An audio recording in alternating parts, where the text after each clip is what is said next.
Welcome to Takedown DFS. I'm going to be breaking down the UFC Fight Night, Jung versus IGE. We just came off of a huge card where Brandon Moreno became the first Mexican UFC champ. Israel Adesanya retained his belt. And we saw a bunch of other things as well. We had a lot of great fights on that card. We saw the Chase Hooper fight not be as expected. We saw a lot of other boring fights, and then we saw some real split decisions there. Bilal Muhammad came out with the win. Leon Edwards and Nate Diaz went the distance. It was a great card. But this one I'm going to try and make a little bit quicker of a video because it's not as big of a card. And let's try and run through this real quick to get the FanDuel picks for this week.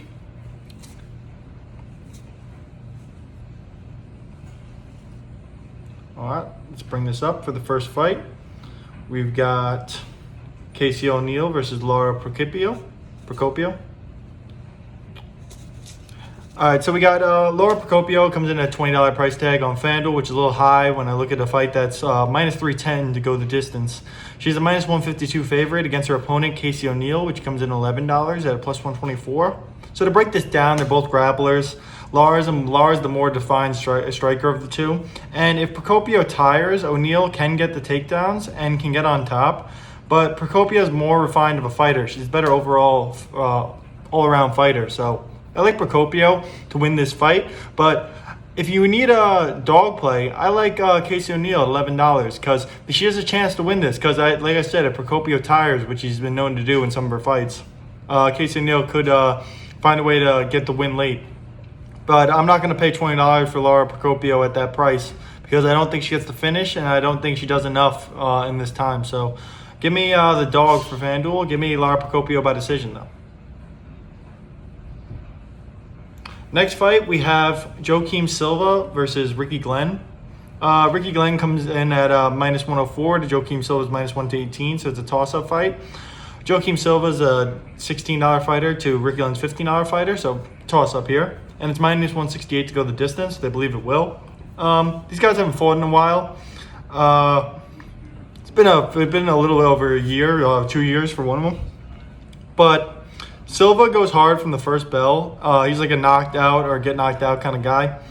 But Silva's also very slow. He doesn't have very good hand speed. So that's what I'm worried about in this because Ricky Glenn is faster and more volume striking. And if this is predicted to go to the decision, they don't like the slow guys that try and get the power shots when they're missing a lot. They like the guys with all the volume. And you want significant strikes built up if this can be a stand-up fight. So give me Ricky Glenn at the $15 price tag. I think this is a fight that you're going to want because you could score 80 to 90 at a $15 per tag, which could help you pay up for some other guys, which you're going to want on this card. So I like Ricky Glenn here. I think he's going to have the volume, and I think if it goes decision, he's going to be able to get the judges to go his way. Next up, we have Josh Parisian versus Roque Martinez. Parisian comes out as a minus 122 favorite to Roque Martinez plus 100, and it's 128 to go with the distance plus 128, so they think it's going to end in a finish.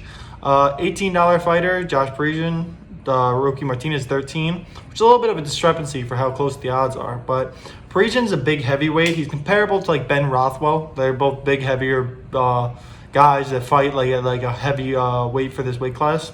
But Parisian should have a speed advantage, even though he's going to be a heavy guy like that. And Roque hasn't shown much. He did very well at the other Bellator and the LFA, but he hasn't done too much since he's been in the UFC that has impressed me that much. So I think Parisian should overwhelm him with volume and should be the one moving forward. So he should be able to use his power and speed to be able to overwhelm Roque. So if I landed the $18 price tag, I'm going to go for Josh Parisian. See, this is where I think this could be a flopper, kind of like the Carlos Felipe fight last week, where it doesn't go to a decision, where it doesn't end in a knockout, even though it's big heavyweights.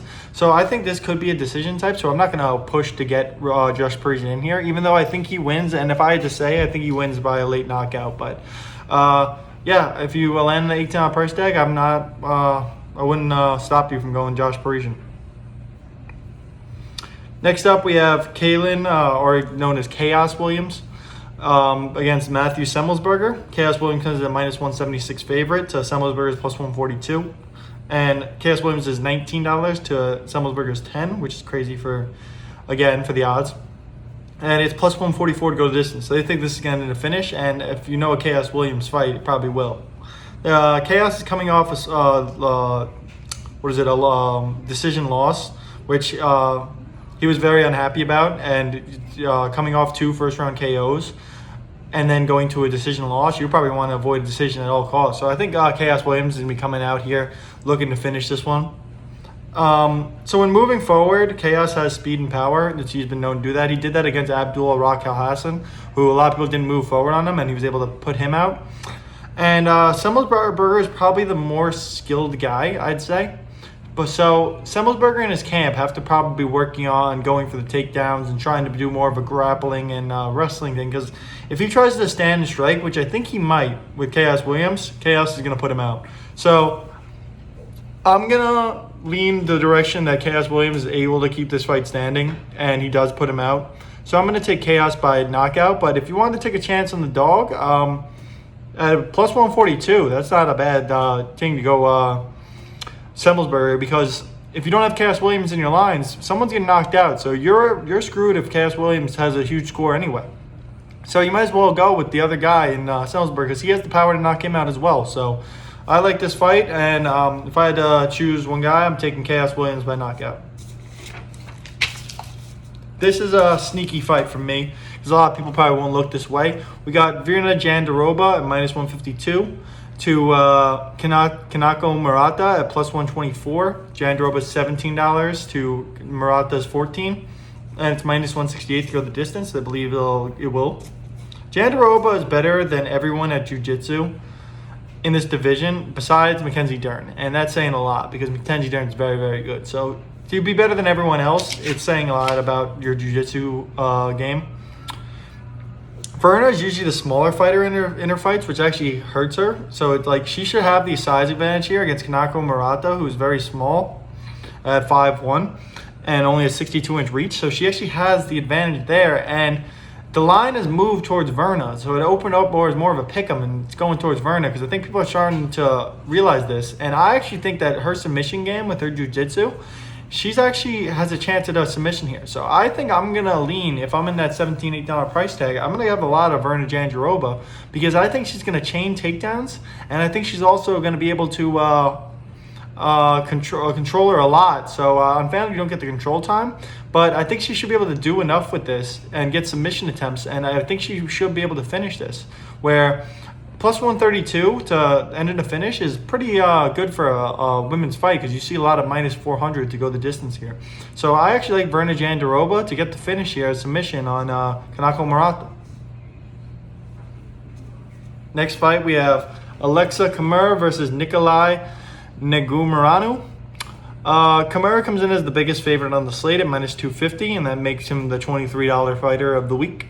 And Nikolai comes in at $8 at plus 198, and they say it's minus 134 to go the distance. So when I look at that and the highest priced fighter, and they don't expect it in the finish, I don't really like that looking at his side.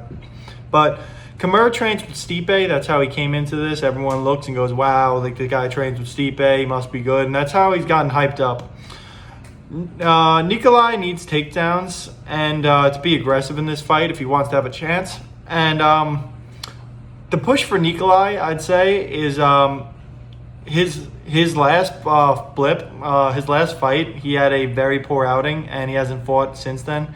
So before that, he looked very, very good. And then he had a very bad fight against a weak opponent, and everyone thought he was trash after that. Everyone wrote him off.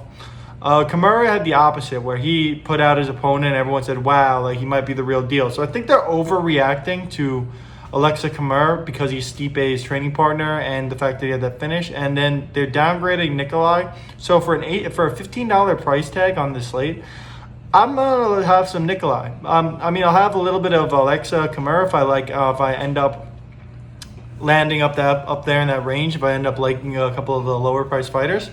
But I'm not going to be pushing to go get him, because even if he wins a decision, is that going to be better than everyone else in the top range? Probably not, because I just told you a couple of fights I think will end in a finish. So I'm going to go with Nikolai here from the upset, at the biggest upset on the card, and I'm going to take Nikolai to maybe get a win here. So give me Nikolai Negumereanu. at the $8 price tag. Hopefully we can get a win there. On to the main card. We've got Diego Lima at -178, $20 fighter, against Matt Brown at $9, +144.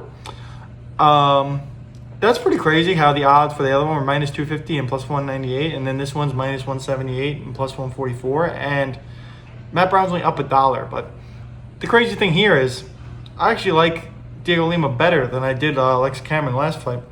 It's -140 to go the distance. I think this is a decision as well, so that's why I'm saying you get a $3 savings on this. But this is a crazy fight for a narrative perspective, because you have a Matt Brown who back in the day in a different federation fought Douglas Lima and beat him. So can Diego Lima get revenge for his brother here? I think he does. I don't think Matt Brown is still on that top level. Like, he was very good for a long, long time. And I think Matt Brown is a little over the hump. Like, I think he's a little bit past his prime. And Lima has the power to put Matt Brown down, and Matt Brown's chin I don't think is as good as it used to be, which, as you can see with age, a lot of these guys get a little older. And Diego Lima is very skilled overall, so I think Diego Lima has the power to put him down. So I think there's a chance that Lima wins by knockout, but I think he ends up winning a decision because Matt Brown's a tough guy. I think he's going to be able to avoid the big shot. But I'm going to take Diego Lima to win here by decision. So at $20, if you land there, I think he gets the win, but I wouldn't be going out of your way to put him in your lines. Next up, we have Wellington Turman against Bruno Silva. So Bruno Silva comes in at -154, $17 fighter, against Wellington Turman, $14 fighter at +126. And it's +134 to go the distance. I don't think this one goes the distance. I'm going to tell you my breakdown for this fight in a second. But Silva faced a 2-year suspension. That's why we haven't seen Bruno Silva in quite some time.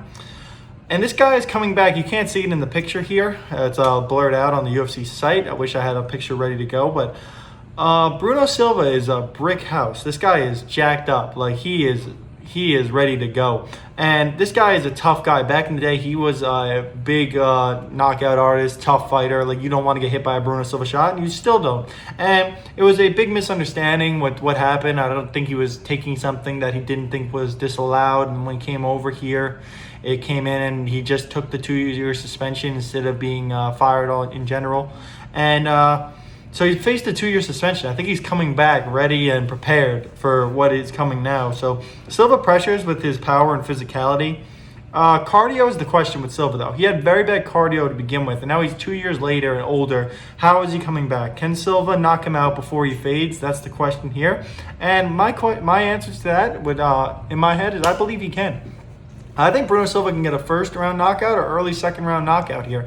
I think Bruno Silva is going to put so much pressure on this guy that he's going to be able to put him out. But that's the thing where Wellington Turman in his fights, when he's pushing forward, he looks very good. When he's moving backwards, he looks awful. So give me Bruno Silva to be the pressure fighter here and knock him out. So if you think Wellington Turman can outlast him, then yeah, you could take a chance on the dog, because I don't think that Bruno Silva is going to be the same guy in the third that he is in the first. So, but I'm going to have a lot of Bruno Silva. I like Bruno Silva a lot here, and I think he gets the first or second round finish.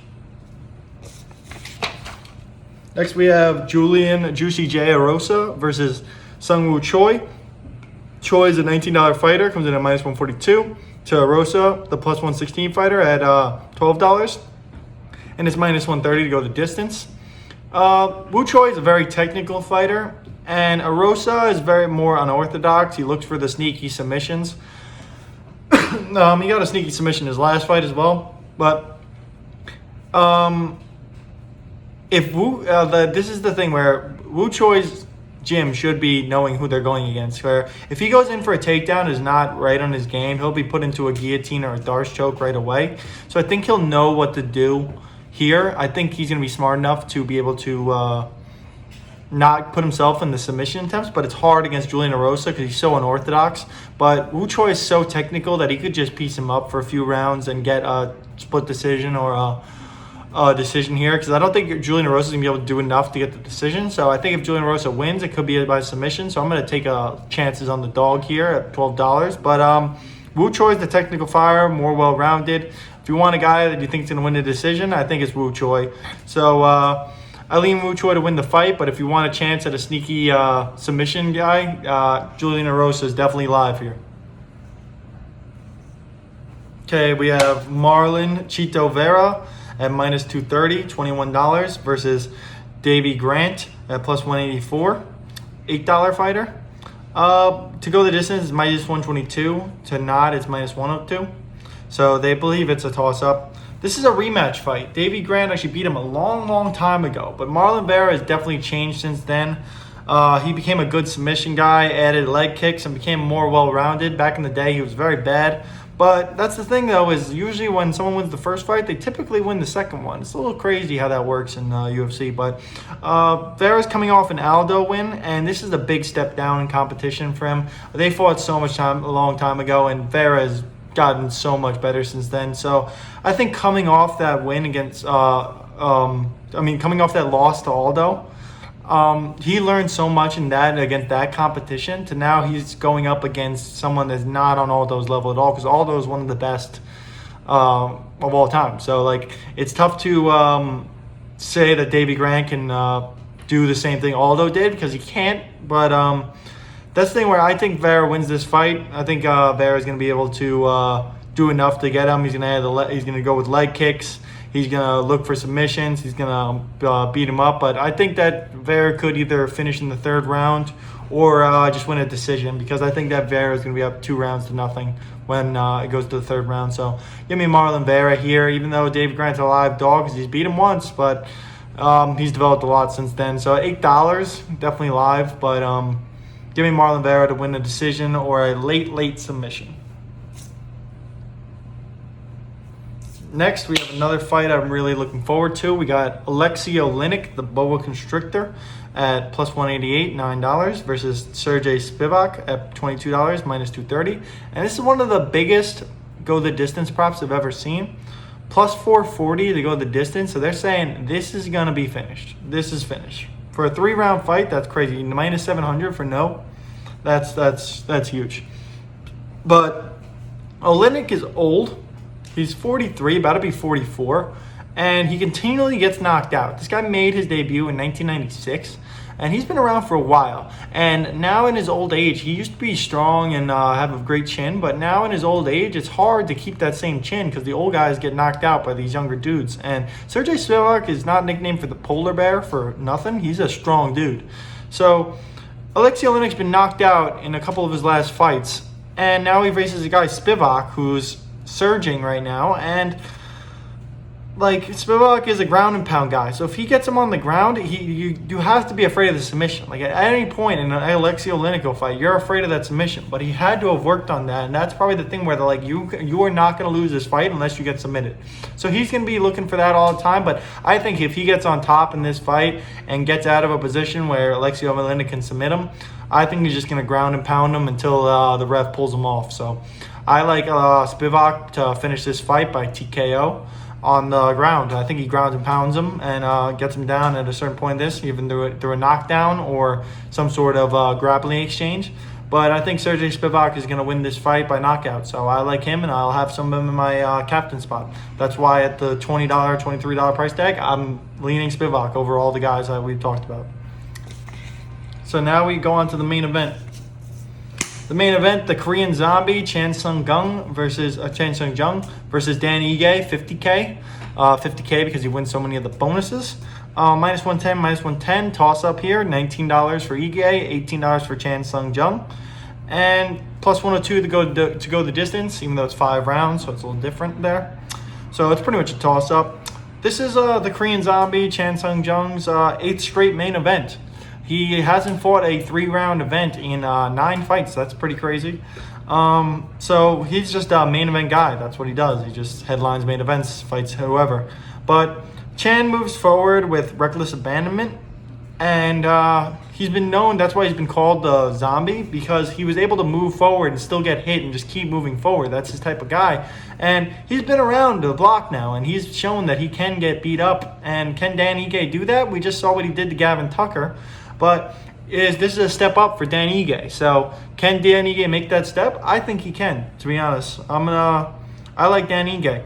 Chan needs to eat shots and give them back. So he's the type of guy, Chan Sung Jung, that he'll eat 2 shots to give you 1 because he's so powerful. But I don't think he can eat 2 shots from Dan Ige and keep standing for this whole fight. It's going to wear on him a lot. So I think this is a huge opportunity for both guys. They both need this win bad. And I think Dan Ige is the surging guy coming in against this. And I think Chan Sung Jung is going to start on his decline here. I like Dan Ige to win this fight. I think he can pull off a huge, significant strike performance if this goes later into the rounds or even decision. But I think he's able to knock him out. I think Chan Sung Jung is going to leave his chin open for too much. But that's the thing, is Chan Sung Jung lands clean.